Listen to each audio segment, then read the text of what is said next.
I can't find the washers that I need, so we're gonna make some and heat treat them right here in the shop.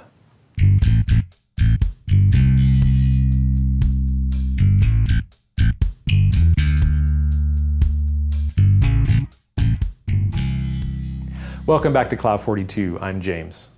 Last time we finished machining the parts for the new high-speed spindle mount for the G0704 mill back here, and we talked about using hardened washers under the screw heads so that they don't smear into the aluminum when they're torqued. Now, try as I might, I have not been able to find the parts that I need. I can't find the washers in the size that will fit, so today I think we'll make some here in the shop. Should be a simple project at the lathe, and then we can talk about heat treating and tempering them. And it should be pretty simple even here in a home shop. Let's go over to the bench and take a look. This is the back plate for the ATC spindle mount for my G0704 mill. You've seen me making this in previous videos. If you haven't, you might want to check that out first.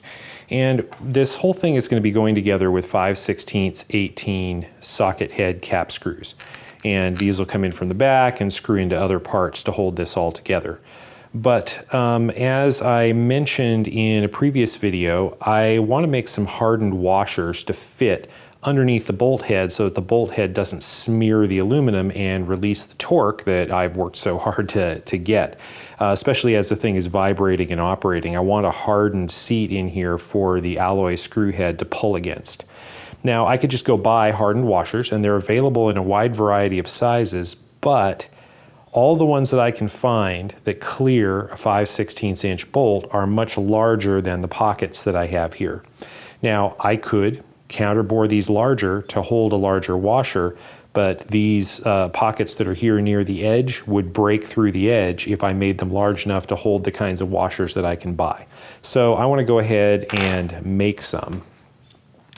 Now, if I had planned this all ahead from the beginning, I would have designed for that to be in here, and I would have designed around sizes that I could get. I'm not sure what I would have done, but I would have figured something out.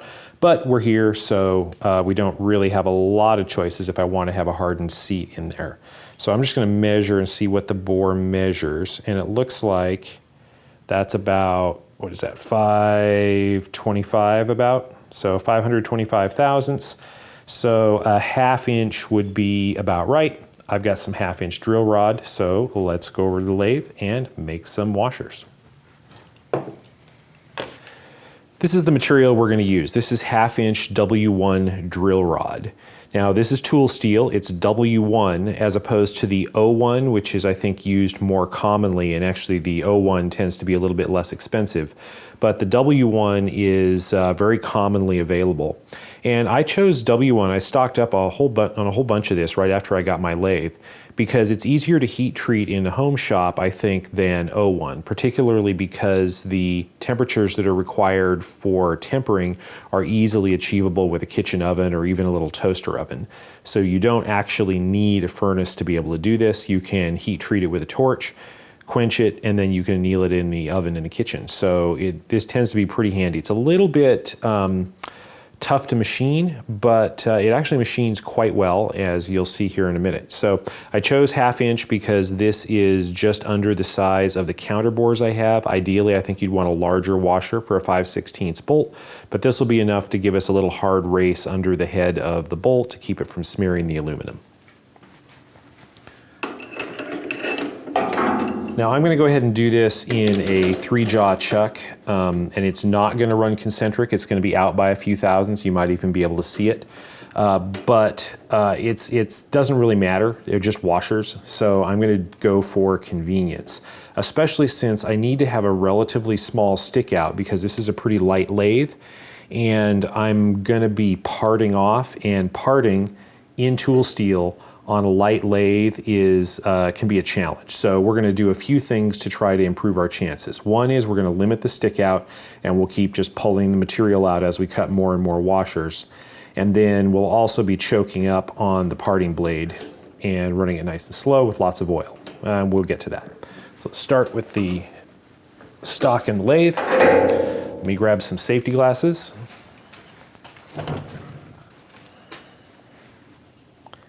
And let's start by facing off the end of the rod. And we'll start out relatively slow with this. Not that slow.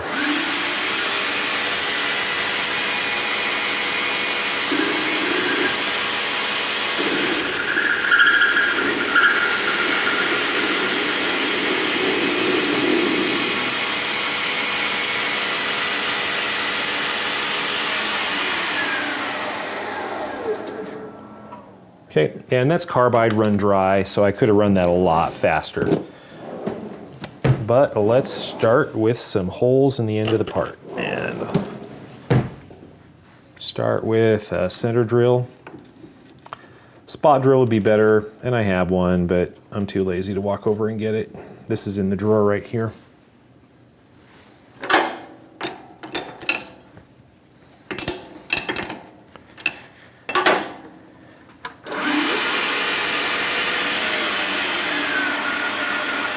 Run this nice and slow with some oil and try to go in gently.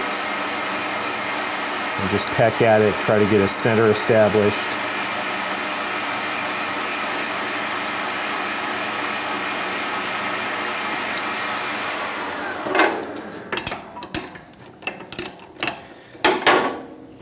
And then we'll go in with a small diameter drill for a pilot hole.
And then we'll come back with the clearance drill. This is a letter O, which is, I think, 316 thou. It should be a nice clearance size for 5/16.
Okay, and that's the bottom of our pilot hole.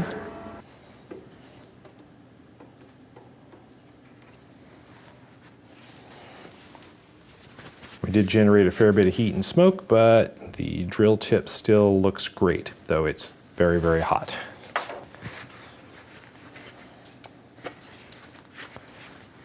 Okay, now we just need to part off some pieces. Now for the parting operation, I do have a piece of rod here that I am going to stick in the tailstock. And we'll slide that up inside the part so that it will catch the pieces when they fall off.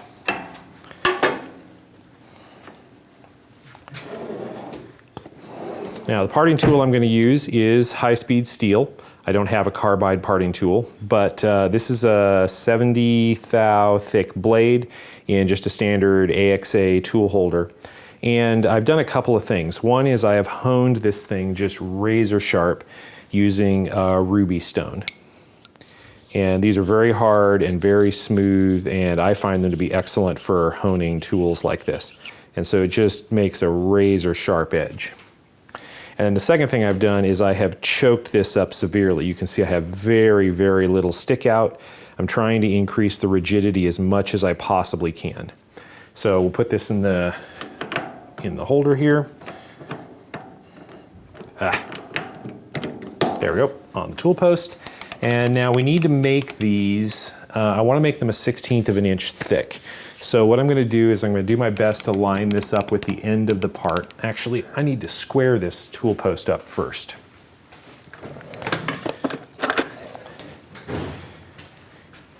Easy way to do this is just to measure with a 1, 2, 3 block. Handy little tip, turn it so that you have a horizontal jaw and then set your block on top of that jaw. This way, if as you're shifting things around, okay, so I need to make a small adjustment. Now I'll push that up against there and I'll hold the tool post tight against the 1, 2, 3 block against the chuck with my right hand while I tighten this. Now when I tighten it, this is likely to move and that block can slip, but because I've got it sitting on the jaw, it won't go very far. You can see there it shifted just slightly. Do that again, and we're tight. And the block didn't fall. When it shifted there, it would have fallen out and onto the ways, or at least my way shield, if it hadn't been sitting on top of this jaw. So that's a handy little tip, especially for these small lathes. You really don't want to be bouncing hardened 1, 2, 3 blocks off of your ways. Okay, so now let's see if we can get this lined up exactly with the end here. And there are a few ways to do this.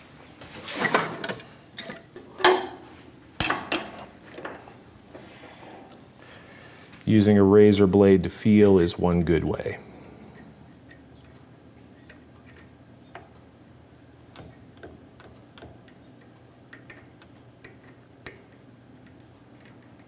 Okay, that's pretty much lined up.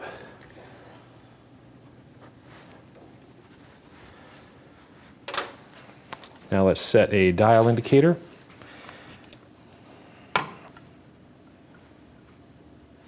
Okay, I set my dial indicator in 0, and then I want 62.5 thousandths. Actually, you know what? I'm just going to go 60 thou because it makes the math easy, and if the washer is slightly undersized, at least my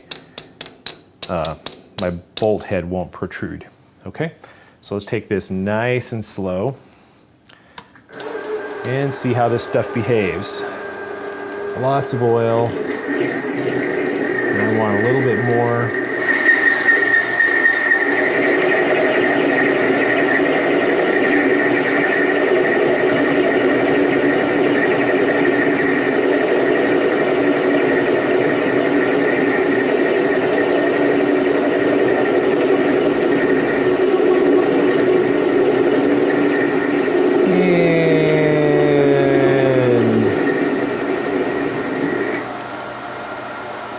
There's the part.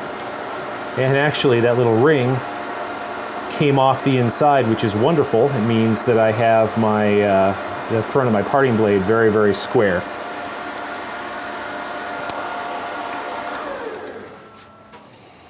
Let me double check the thickness of my tool here. And it looks like it's about 65 thou. So in theory, actually let's see how we did on the thickness of this part. 63 thou. 62.5 actually. I can live with that. Okay, so the parting tool is 63 thou. And if I want, so I need to go 123 thou, the thickness of the blade. So the initial 63, 10, 20, 30, 40, 50, 63, and then another 60. 10, 20, 30, 40, 50, 60. And that should be perfect for another part.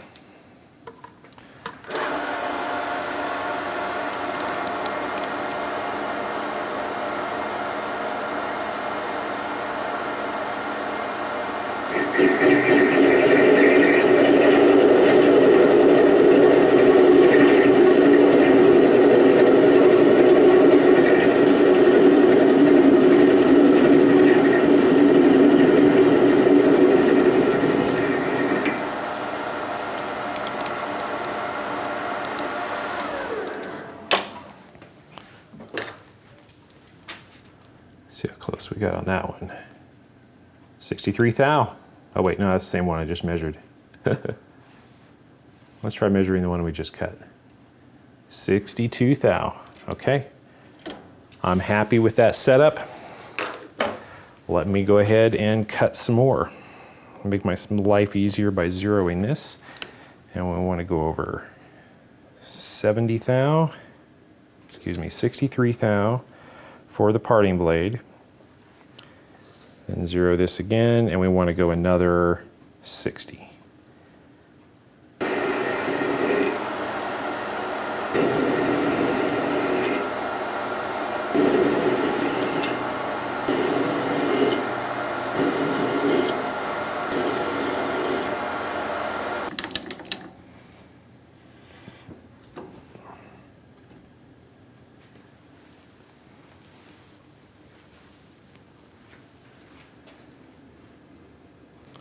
Okay, so now I've got a bunch of these, and there's a little bit of a flange. Some of them had a little bit of flashing material from the cut around on the inside, and to take that off, all you have to do is just drop that in the lathe or in the vise and just squeeze it off, and it pinches right off.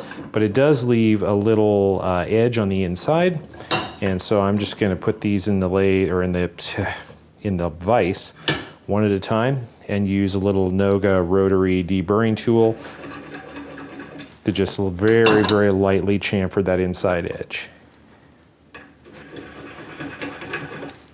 And that takes the sharpness away and allows the head of the screw to seat fully down flat.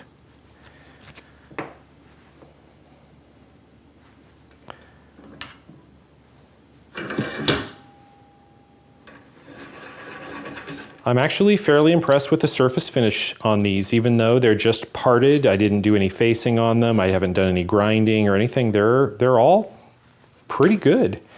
And let's see how we did on thickness. That's 63.5, 62, 61.5, 61, 61. Well, actually, given the process we used, that is pretty impressive. And let's check and make sure they fit properly in the bores. Just throw one on a screw here. And the head of the screw fits nicely down on the washer. Drop it in the bore. And that goes through. And let's check to make sure the head doesn't protrude. And no, we have clearance. Not a lot. Maybe 20, 30 thou, but those are going to work. So next step, these are just tool steel, which is a lot more resilient, a lot harder than aluminum, but it's still not in the hardened state. So we need to harden these washers. So I'm going to put them onto a piece of drill rod. This is just steel drill rod, copper coated. And I'm just going to thread these all on, and we're just going to do them all at once. There's so little mass here that it's going to be pretty easy to manage. Don't have to worry about getting the heat even because, again, these are going to be so close together and there's so little mass, we should have no trouble. That's them all on a wire, all ready to go. Let me grab a refractory brick here. Now this is just refractory brick that I picked up from a pottery supply place. You sell this for repairing kilns or for stacking stuff in kilns. And I'll set this up so that I got a place here I can lay the parts, and I have a backstop to keep the flame or the torch and the heat from going off and hitting other things that I don't want it to hit. Then I'm going to lay these down. And I probably am going to put a pair of vice grips on here because I don't actually know. I don't know how hot that rod's going to get, and I don't want to be anywhere near it if it's getting really hot. Okay, so that'll sit like that. Let me find something to just set the vice grips on so that I don't have to hang on to them the whole time. Now for quenching, I've got ordinary water here, and for heat, I'm gonna use a MAP torch. Now, real MAP gas, at least in the US, is kind of a thing of the past. It's not really manufactured anymore. This is what's called MAP Pro, which is how you know it's not really MAP gas. Now, I do have an oxyacetylene rig that would be perfect for doing this, but it's really kind of overkill. I really don't need that much heat. This is much more convenient, a lot easier to use, and a lot easier to get, because you can buy the cylinders at pretty much any hardware store, at least in the US. And this is just a little hand torch that I picked up off of Amazon, and an extension cable, an extension hose, and that I also picked up off Amazon. I'll put links for those down in the description. And there's a little hook so I can hang the bottle out of the way. And it's just got an electronic igniter, so all you have to do is squeeze. And you have fire. So let's heat this up. Looking at my little cheat sheet for W1, I see that the target is 1425 to 1475, and I know that's a dull red heat or a cherry heat. So I'm not even going to bother trying to measure it. I'm just going to look for that dull red. And you're supposed to soak at heat for 30 minutes per inch of thickness.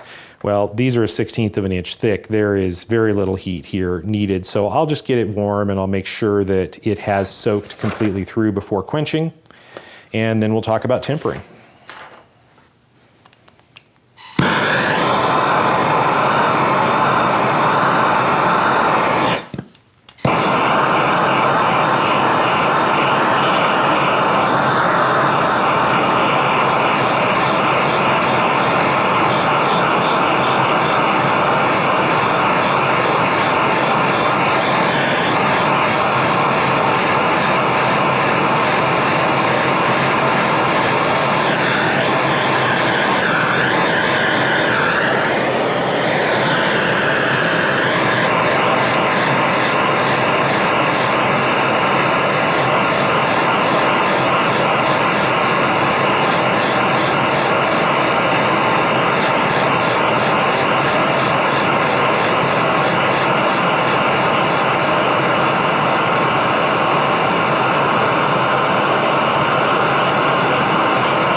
Don't know how well you can see it. I'm starting to get some glow.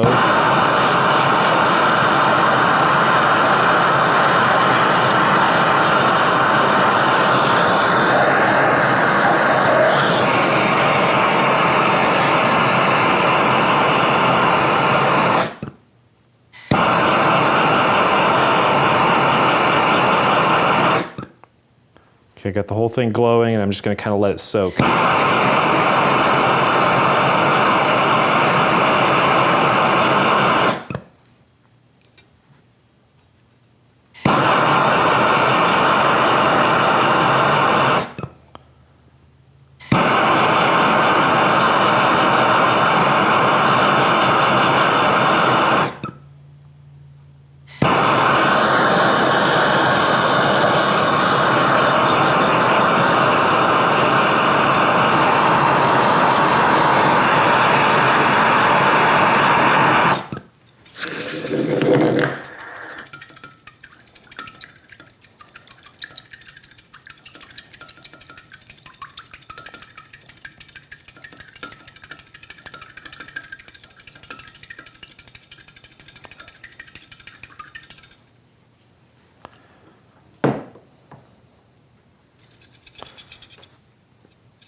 Yep, and we're down to just kind of lukewarm, and that's what they look like after quenching.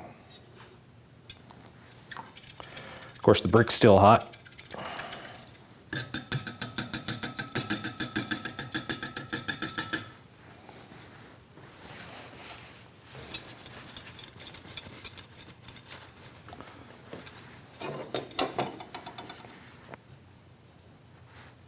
Now, the center of that brick is warm. It feels like a fire. You can feel that, but of course the corners are nice and cool. So I can just set these out of the way.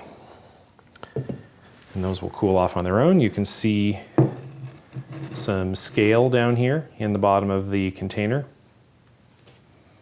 And that's just the oxidation that flaked off of the sides of the washers and the corners and the edges from being hot and being exposed in the air, because I didn't do anything to protect it from oxygen while it was being heated.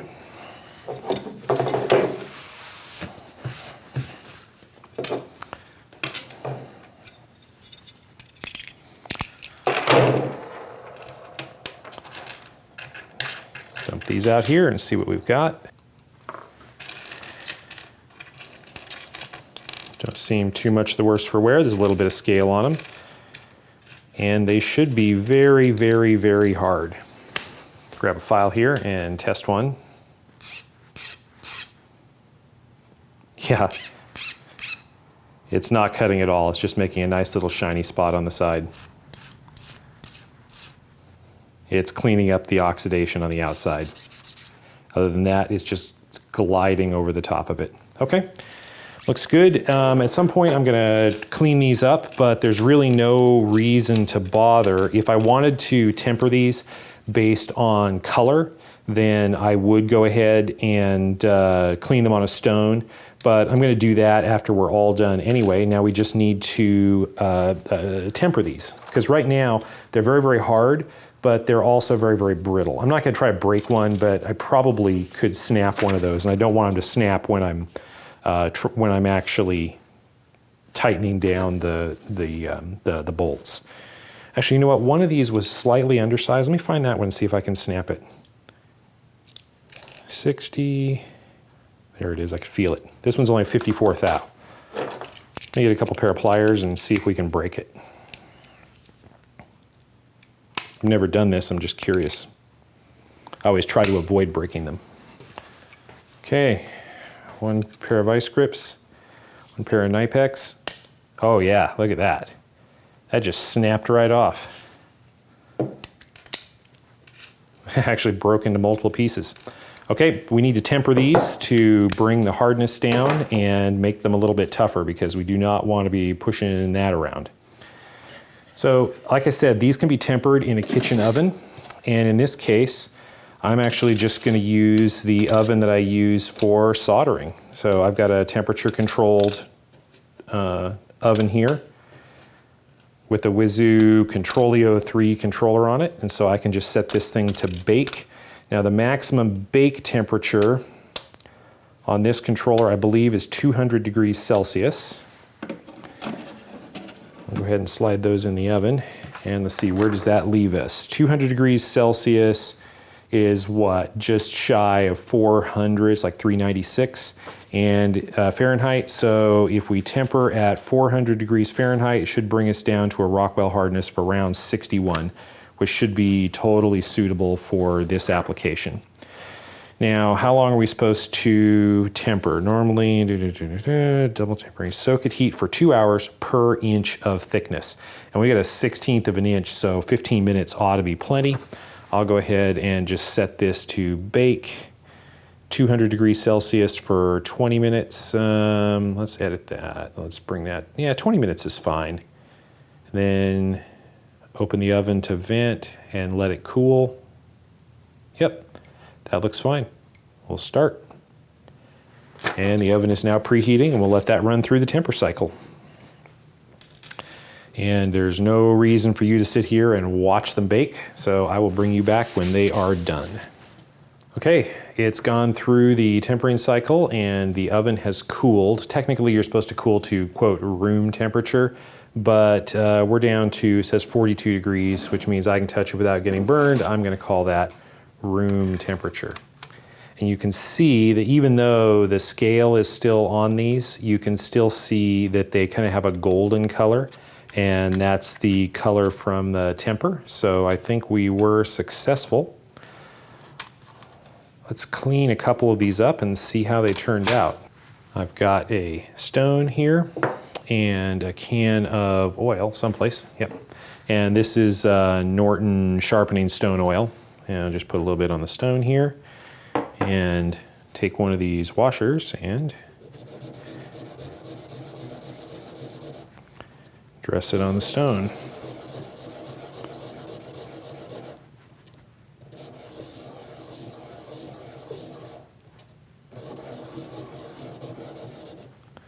Now this doesn't have to be perfect. I'm not trying to make a work of art here. All I'm trying to do is clean it up. And I'd say that looks pretty good.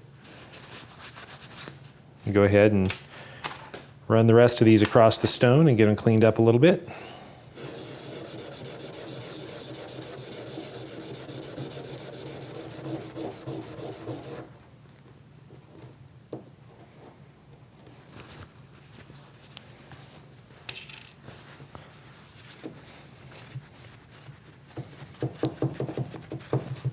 Now I'll kind of blot the dirty oil off of the stone and kind of put some more on here and rub it in just to try to make sure I'm getting this cleaned up so I don't leave all that junk in the stone. And these stones clean up real nice.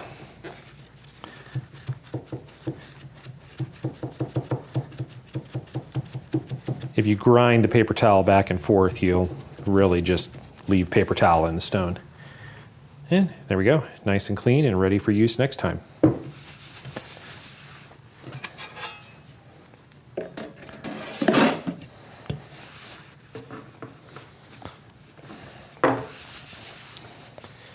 And there we go. That's enough washers for our project. And just to make sure we didn't have something totally crazy happen. Yeah, they still fit well, and see where we ended up after there's going to be probably a little bit of growth from the heat treatment, but then I stoned them. So there's 60 thou, 61 thou, 60 and a half, 60. Yeah, we're right where I wanted to be. 60, 60 and a half, 60. Yeah, 61 and a half. Those look good. Okay, we got the washers for our project and we can continue with the assembly. Now, does it make sense to spend time in the shop making washers? Well, I don't know, kind of depends. I kind of enjoyed it. It's a nice simple project. I got to use the lathe. I haven't done that in a while, and I ended up making something that's useful that I'm gonna enjoy. Got to do the heat treating, got to try a new method of annealing with the soldering oven, and you know, I enjoyed my day. So I've got the parts I need. We can continue with the spindle build, and we will do that in a future video. If you're enjoying the videos, give me a thumbs up. Feel free to subscribe to the channel and leave me a comment. I'd like to know what you think. Thank you for watching.